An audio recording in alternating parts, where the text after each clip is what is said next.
దేశానికే అన్నం పెట్టే రైతన్నా నీ విలువే తెలిసి న్యాయం జరిగేదెప్పుడన్నా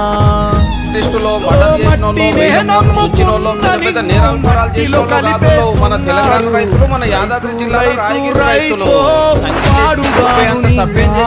పంటలు వండే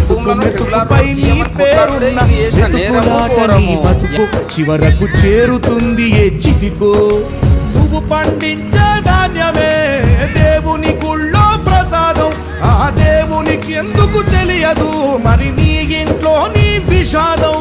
కళ్ళగద్దుకొని తింటారు నీ కన్నీళ్ళెవరు బాపరు రైతు రైతు రైతో పాడుగాను నీ రాతో మెతుకు మెతుకుపై నీ చెమటున్న వెతుకులాట నీ బతుకు చివరకు చేరుతుంది చితికు